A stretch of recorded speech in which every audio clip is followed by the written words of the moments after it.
rồi pha trà Rồi cái gì đó hả?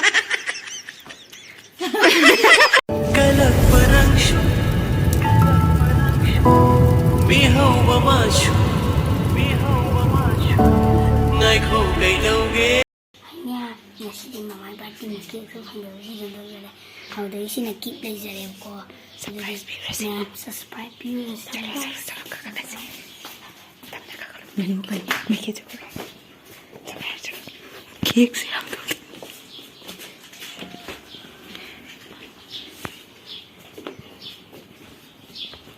thôi ai thua mà kiếc gì này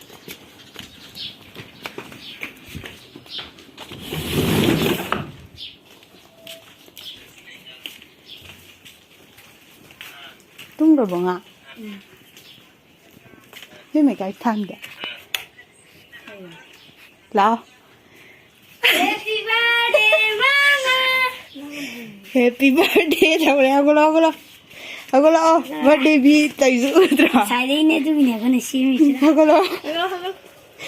ako lo ôi na pi ghê nè birthday sai sai đâu thế mà ba kia cái để xuống là cái đấy đi bula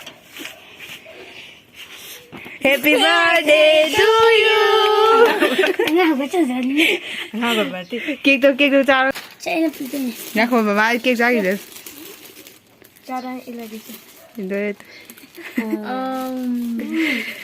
Nó là gì ấy? Wait, Indoor cái Đó, đó.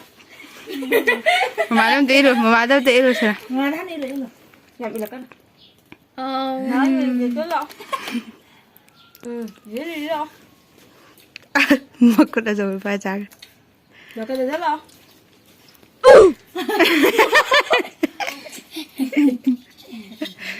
Không có làm Victor.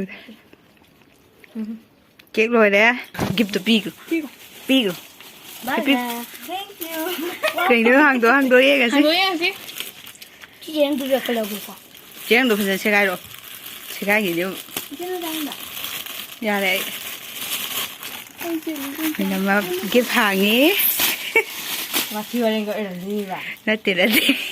Mà cái thứ gì? Ý tên mình give hàng là gì? nhà đây vậy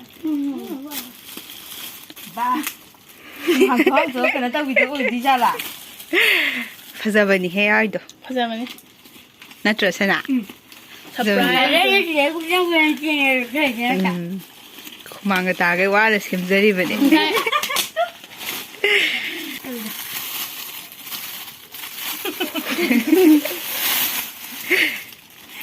hàng chỗ ăn đâu chị?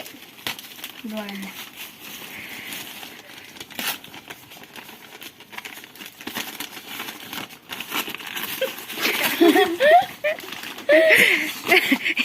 nên công ta lại cho nó bà bà công ta lại cho ra đấy 세가로 두 세가로 해야 돼. 아메 때도 하고 하는 건데. birthday gift. Nên xảy ra rồi mới lấy tiền nó ai xí rồi à? ai nó 살이 돼. anh nghĩ cái tên gì Mình bữa nó ngày. Ta một con ghệ. rồi đấy birthday. Ba đi